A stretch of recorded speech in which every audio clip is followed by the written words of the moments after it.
الحمد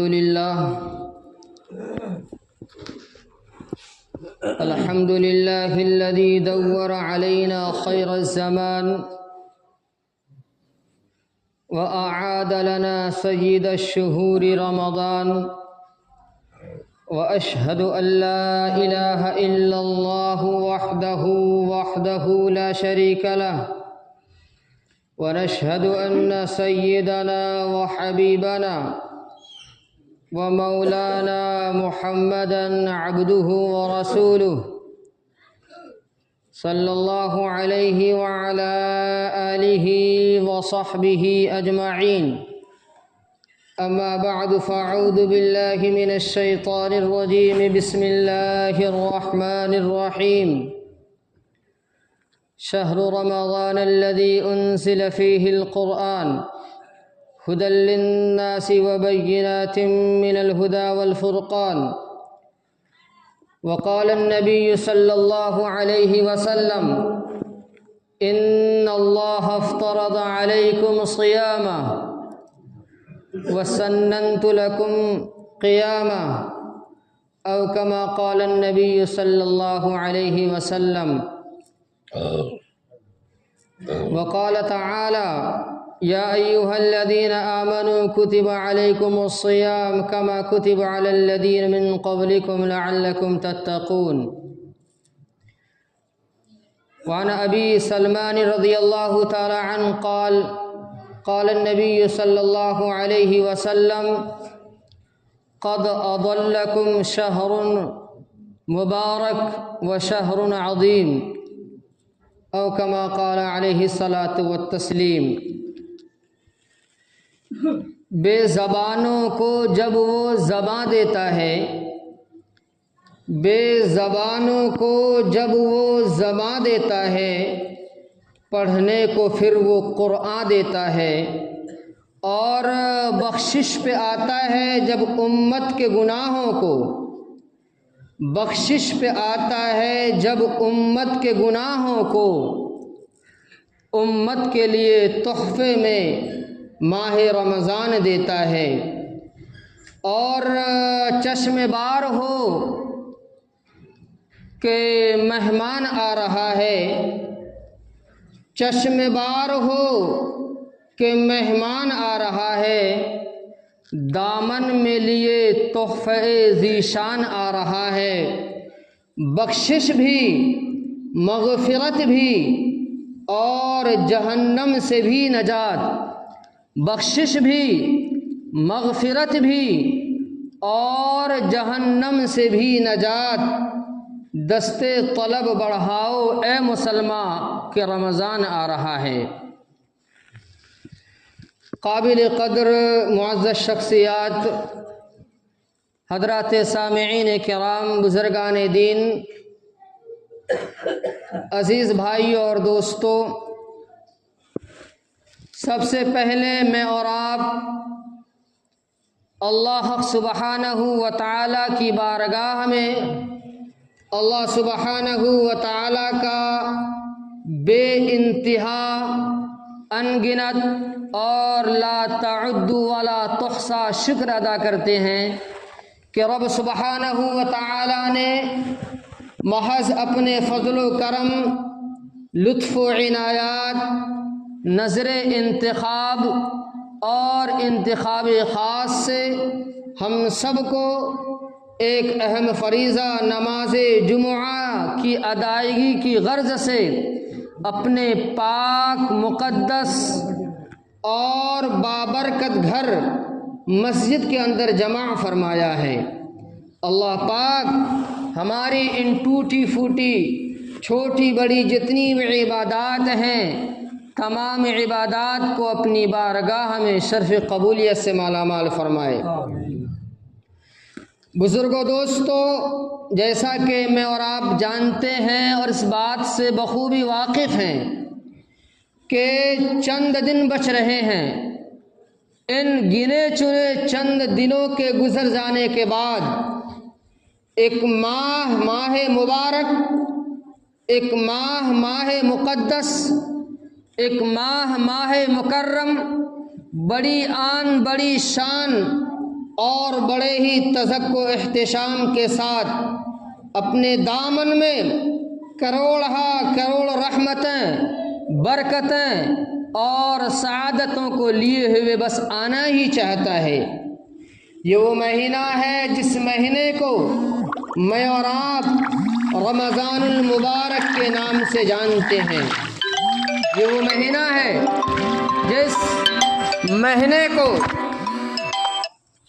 جس مہینے میں اللہ سبحانہ و تعالیٰ کی خاص رحمتوں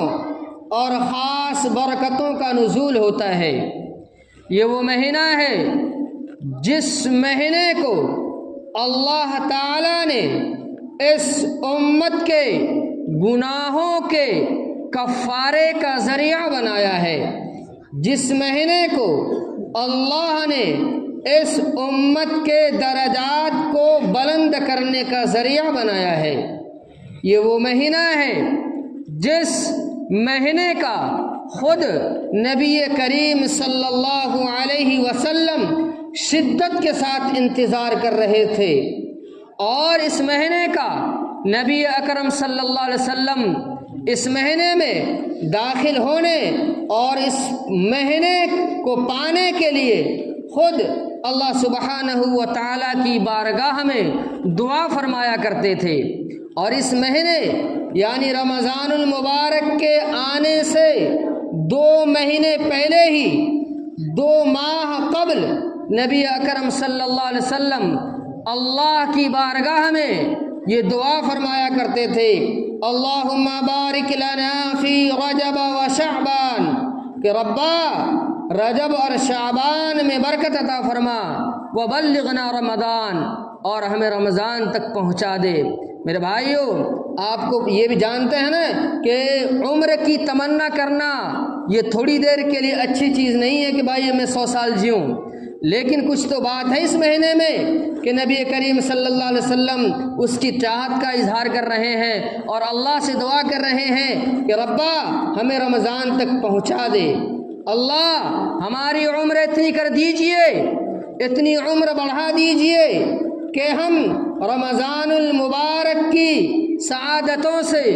رمضان المبارک کی برکتوں سے، رمضان المبارک کی رحمتوں سے بہرور ہو جائیں۔ ربا اتنی عمر کر دیجئے کہ ہم رمضان المبارک کی سعادتیں پالیں۔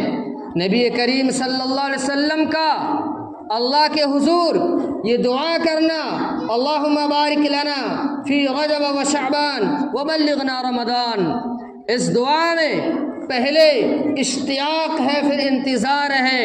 پہلے شوق اور اس انتظار کے عالم میں نبی کریم صلی اللہ علیہ وسلم اللہ سے کہہ رہے ہیں کہ ربا آپ سے اتنی درخواست ہے کہ رمضان المبارک تک پہنچا دے، رمضان المبارک کی سعادتوں سے بہرور ہونے کے لیے اتنی عمر بڑھا دیجئے۔ میرے بھائیوں، وہ رمضان، وہ سعادت والا مہینہ، وہ برکت والا مہینہ، وہ رحمت والا مہینہ آنے والا ہے۔ اللہ کی رحمتوں کی گھٹائیں اور اللہ کی رحمتوں کی گھٹاؤں کی بارشیں ہونے والی ہیں، گھٹائیں برسنے والی ہیں، لیکن سوال پیدا ہوتا ہے کن کے لیے؟ کن کے لیے؟ ہم تو مائل ہے بکرم، کوئی سائل ہی نہیں۔ اللہ کہتے ہیں میں تو دینے والا ہوں، کوئی مانگنے والا ہو تو صحیح۔ اللہ کہتے ہیں کن کے لیے؟ سعادت کا مہینہ، رحمت کا مہینہ، برکت کا مہینہ، بخشش کا مہینہ، لیکن کن کے لیے؟ یہ ان کے لیے جو یہ چاہتے ہیں کہ رب کا سرخرو بندہ بن جائیں، جو یہ چاہتے ہیں کہ اللہ کی خوشنودی حاصل کرنے والے بن جائیں، جو یہ چاہتے ہیں کہ وہ اللہ کا محبوب بندہ بن جائیں، جو چاہتے ہیں کہ اللہ کا مقبول بندہ بن جائیں، جو رب کی پکڑ سے بچنا چاہیں، جو چاہتے ہیں کہ وہ اللہ کی پکڑ سے بچ جائیں، رب کی پکڑ سے بچ جائیں، جہنم کی دہکتی ہوئی عذاب سے بچ جائیں، آگ سے بچ جائیں، عذاب علیم سے بچ جائیں۔ یہ مہینہ ایسے لوگوں کے لیے، ایسے ڈرنے والوں کے لیے، ایسی چاہ رکھنے والوں کے لیے رحمت ہے، سعادت ہے، برکت ہے۔ میرے بھائیو دوستو، یہ مہینہ رمضان المبارک کا مہینہ یہ مہینہ اور اس مہینے کے جو دن ہیں، ان دنوں میں جو عبادتیں کی جاتی ہیں باقی دنوں کی بنسبت ان دنوں میں عموماً عام طور پر 2 ہی عبادتیں زیادہ ہوتی ہیں یا 2 ہی عبادتوں کا اضافہ ہے۔ ایک تو رمضان المبارک کے دنوں میں روزے کو رکھنا ایک اہم عبادت ہے، دوسری عبادت رمضان المبارک کی راتوں میں تراویح کا پڑھنا۔ اللہ کے نبی صلی اللہ علیہ وسلم فرماتے ہیں ان اللہ افترض علیکم صیاما، کہ اللہ نے رمضان کے روزے کو فرض قرار دیا، وسننت لکم قیاما، اور نبی فرماتے ہیں کہ میں نے رمضان المبارک کی راتوں میں تراویح کو سنت قرار دیا ہے بنیادی طور پر۔ لیکن ہمارا مسلمان بھائی آج ان 2 اہم عبادتوں سے پیچھے رہتا ہے۔ رمضان آتے ہی نہ معلوم کیسی کیسی بیماریوں کے شکار ہو جاتے ہیں کہ جی بھوک ہے، گیس ہے، پتہ نہیں کیا کیا ہے، اور تراویح کا ٹائم ہوتے ہی کبھی گھٹنے میں درد، کبھی ریڑھ میں درد، کبھی پیٹ میں درد۔ اور دنوں میں تو کوئی بات نہیں، لیکن انہی دنوں میں بیماریاں ہمارے پاس بھی آتی ہیں، اللہ ہماری حفاظت فرمائے۔ میرے بھائی دوستو، 2 ہی عبادتیں، لیکن عام طور پر جب غور کیا جائے گا تو یہ مہینہ دراصل ایمان والوں کے لیے قیمتی مہینہ ہے۔ سال بھر کی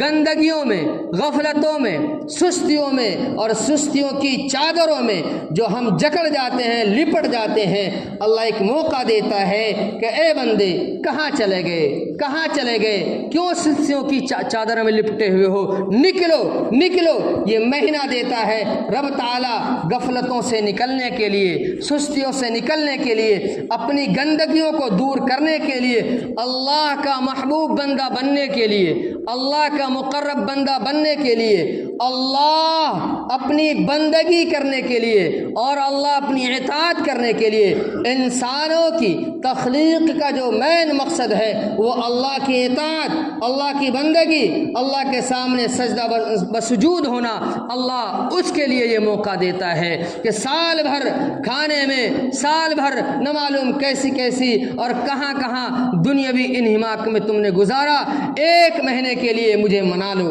1 مہینے کے لیے تم اپنی عادت ایسی بنا لو کہ تم میرے ہو جاؤ گے۔ عید کے بعد پھر 11 مہینے انشاءاللہ جب تم مجھے منا لو گے، ایسی عادت بنا لو گے تو تم کسی نہ کسی بھی صورت میں تم مجھے یاد کرو گے اور میری عبادت کرو گے۔ کیوں؟ اس لیے کہ تمہاری عادت 1 مہینے میں میرا بننے والی ہو گئی، میرے سامنے سجدہ کرنے والی ہو گئی تمہاری عادت۔ میرے بھائیو دوستو، اللہ نے انسانوں کی تخلیق فرمائی، اس کا مین مقصد اللہ نے اپنی عبادت بتائی ہے۔ وما خلقت الجن والانس الا ليعبدون، انسانوں کو، جناتوں کو پیدا فرمایا، تخلیق فرمائی، مین مقصد بتایا اللہ نے بندگی، اللہ کے سامنے سر جھکانا، بندہ اللہ کا بندہ بن کے رہے، انسان اللہ کا بندہ بن کے رہے، یہ انسانوں کی تخلیق کا مین مقصد ہے۔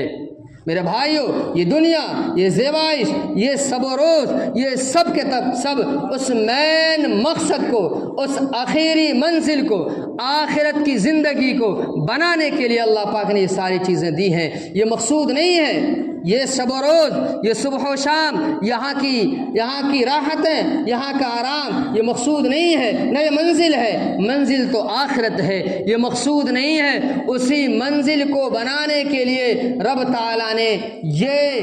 دن دیے، یہ راتیں دیں اور یہ شب و روز کہ ہم اس میں اس آخرت کی تیاری کو کرنے والے بن جائیں۔ میں اور آپ مسافر ہیں، اور آپ اس بات کو بخوبی جانتے ہیں کہ کوئی بھی سفر کرنے والا شخص، اس کا سفر بے مقصد نہیں ہوتا ہے، با مقصد ہوتا ہے۔ کہیں بھی کوئی جاتا ہے، کوئی نہ کوئی مقصد لے کر جاتا ہے، کوئی نہ کوئی غرض لے کر جاتا ہے۔ میرے بھائیوں، ہماری تخلیق، انسانوں کی پیدائش کا مقصد اللہ کی بندگی ہے، اور اس مقصد کا تقاضا یہ ہے اس مقصد کا تقاضا یہ ہے کہ انسان سال کے 12 مہینوں میں، مہینوں کے 30 دنوں میں اور دنوں کے 24 گھنٹے میں ہر لمحہ ہر پل اللہ کی بندگی کرے، اللہ کی عبادت کرے، اللہ کی اطاعت کرے۔ لیکن قربان جائیے اللہ کی کرم فرمائیوں پر، قربان جائیے اللہ کی کرم فرمائیوں پر۔ اللہ تعالیٰ نے ہم انسانوں کی کمزوری کا خیال کرتے ہوئے رب تعالیٰ نے ہماری ضرورتوں کو بھی، ہماری ضرورتوں پر بھی، اگر ہماری ضرورتیں اللہ کے احکامات کے مطابق پوری ہوتی ہیں، ہماری ضرورتوں کے پوری کرنے پر اللہ پاک اجر و ثواب کا مستحق ہمیں بنا دیتا ہے۔ ہمارا مقصد دنیا میں آنے کا کھانا پینا نہیں ہے کہ کوئی کھانے کے لیے آیا ہو، ہمارا مقصد کھانا پینا نہیں ہے، اس آخرت کی زندگی کو بنانا ہے، اللہ کی عبادت کرنی ہے۔ لیکن رب تعالیٰ نے کرم فرمائی کری کہ اللہ پاک نے ہماری ضرورتوں کو بھی عبادت میں شمار کر کے ہماری ضرورتوں کی ادائیگی پر اگر ہماری ضرورتیں اللہ کے احکامات کے مطابق گزرتی ہیں، پوری ہوتی ہیں، اس کے اوپر اجر ثواب دے دیتا ہے۔ مثلا کھانا پینا ہماری ضرورت ہے، مقصد نہیں ہے کہ ہم کھانے پینے کے لیے پیدا ہوئے، لیکن کوئی شخص اللہ کے احکامات کو سامنے رکھ کر، سنتوں کا لحاظ رکھ کر، دعا پڑھ کر کھانا کھاتا ہے تو اس کھانے پر بھی جو کہ انسان کی ضرورت ہے اللہ پاک اجر و ثواب دیتا ہے۔ تو انسانوں کی تخلیق کا مین مقصد اللہ کی بندگی ہے، ضروریات کو پوری کرنا۔ اگر اللہ کے احکامات کے مطابق ہے تو ان ضروریات پر بھی اللہ پاک اجر و ثواب کا مستحق ہمیں بنا دیتے ہیں۔ میرے بھائی دوستو، انسان دنیا میں آیا، دنیاوی مشاغل کی وجہ سے، مصروفیات کی وجہ سے اس انسان نے اپنی چادروں کو گندی کر لی، اپنی چادروں کو گندی کر لی، روحانی اور باطنی گندگیوں کا شکار ہو گیا، غفلتوں اور سستیوں کا شکار ہو گیا۔ اللہ پاک نے ان انسانوں کے لیے سال بھر میں ایک مہینہ دیا کہ اے انسان اب سستی سے نکل جا، غفلت سے نکل جا، چادروں کو، سستی والی چادروں سے اپنے آپ کو نکال کر میرا بندہ بن جا، میرے قریب آ جا، میرے قریب آ جا، میرے قریب آ جا، مجھ سے تعلق قائم کر لے۔ اور آپ کو امام صاحب نے ایک بار نہیں انیک بار بتائی ہوگی کہ رمضان المبارک کے روزوں کا مقصد لعلکم تتقون بتایا، اور تتقون تقوی یعنی اللہ بندوں کو اپنا بنانا چاہتے ہیں، اللہ کہتے ہیں کہ بندو تم کہاں چلے گئے، اب تم میرے قریب آ جاؤ۔ گویا کہ انسان رمضان المبارک کے اندر روزہ رکھ کر دن میں اللہ کا قرب حاصل کرتا ہے، اور رمضان المبارک کی راتوں میں تراویح پڑھ کر اللہ پاک کا قرب حاصل کرتا ہے، دن میں بھی اللہ پاک کا قرب اور رات میں بھی اللہ پاک کا قرب۔ امام صاحب آپ کو حدیث بتائیں گے، حدیث میں اللہ کے نبی صلی اللہ علیہ وسلم نے فرمایا کہ اقرب ما یکون العبد، کہ انسان سب سے زیادہ قریب ہوتا ہے الی اللہ تعالی، اللہ تعالیٰ کے فی السجود، انسان اللہ تعالیٰ کے قریب سجدے میں بہت زیادہ قریب ہو جاتا ہے۔ سورہ اقرا کے اندر اللہ پاک نے بہت پیار سے کہا اے میرے بندو سجدے کر لو اور میرے قریب ہو جاؤ۔ ایک اللہ والے کہتے ہیں اللہ پاک نے دن میں مسلمانوں کو روزوں سے قریب کیا، اور رات میں تراویح کے اندر 20 رکعت اور 20 رکعت میں 40 سجدے، گویا کہ اللہ پاک نے ایمان والوں کو 40 مقامات قرب کے عطا فرمائے، 40 مقامات، 40 مرتبہ بندہ اللہ تعالیٰ کے قریب ہوتا ہے سجدے میں۔ اتنی بڑی بات ہے، اللہ پاک نے یہ مہینہ دیا ہماری صفائی کے لیے، ہماری غفلتوں کی چادروں کو دور کرنے کے لیے۔ لہذا وہ وقت آنے سے پہلے وہ رمضان المبارک کے مہینے جو 2 3 4 10 دن بچ رہے ہیں، 2 4 5 دن، ان کے آنے سے پہلے ہم ابھی سے فکر مند ہو جائیں، ابھی سے اپنے آپ کو تیار کر رہے ہیں کہ جو ہوا سو ہوا۔ اب کے رمضان میں بالکل پابندی کے ساتھ ہم اللہ تعالیٰ کی عبادت کریں گے اور روزے رکھیں گے، تراویح پڑھیں گے، سارے بہانے، ساری بیماریوں کو چھوڑ دیجئے۔ اگر واقعتاً کوئی بیماری ہے تو ٹھیک ہے، لیکن بن بلائے مہمان کو نہ بلائیں، بن بلائے مہمان کو اپنے پاس نہ آنے دیں کہ سال بھر تو ہٹا کٹھا بن کے اچھے رہے اور رمضان میں آتے ہی ساری بیماریاں شروع ہو جاتی ہیں۔ ان کو چھوڑ کر بالکل اللہ پاک کے سامنے رو کر گڑ گڑا کر کہیں کہ ربا اس ماہ مقدس میں، اس ماہ مبارک میں جو بھی دعا کی جاتی ہے تو قبول کرتا ہے، لہذا ہمیں اچھا بننے کی توفیق عطا فرما دے اور اچھوں کی لسٹ میں اور اچھوں کی فہرست میں ہمیں شامل کر کے ہمارے لیے بھی خاتمہ بالخیر کا فیصلہ فرما دے۔ اللہ پاک ہم سب